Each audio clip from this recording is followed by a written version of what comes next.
Builder আছে মামা এটা কি বট বট তোমার হলো কি 40 গরুর বট ভাজা নাকি? হ্যাঁ কত করে প্লেট মামা? 30 40 50 এটা দেন তো 30 টাকা। এলো ভাই ভালো হইব? টাকাটা লো আগে আলহামদুলিল্লাহ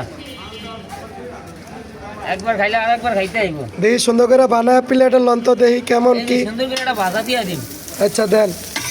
শীতের দিন গরম গরম খাইবেন মজা লাগবে আবার আইবেন তাই নাকি? জি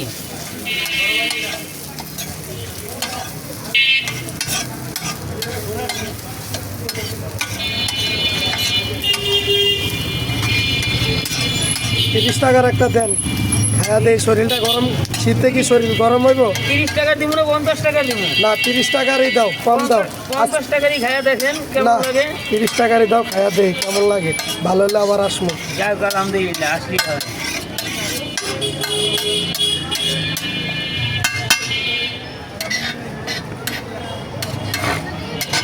সবারই কি এরকম দিবেন না ঠকাইবেন? সবাই এরকমই দিব আমার কাস্টমার 5 জন আয় 5 জন এক সমান এই যে কেউ আমার কলেন না কেউ আমার পিটেন না দেন 30 টাকা।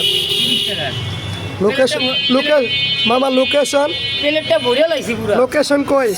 লোকেশন হলো গাবতলি গাবতলি তো ভাই বাসা তো গাবতলি আরে আপনার যে বট ভাজা বিক্রি করেন সেই লোকেশনটা কই? 2 নাম্বার বাজারের পিছনে হবে বাজারের সামনে বাজারের নিয়ে মনে আছেন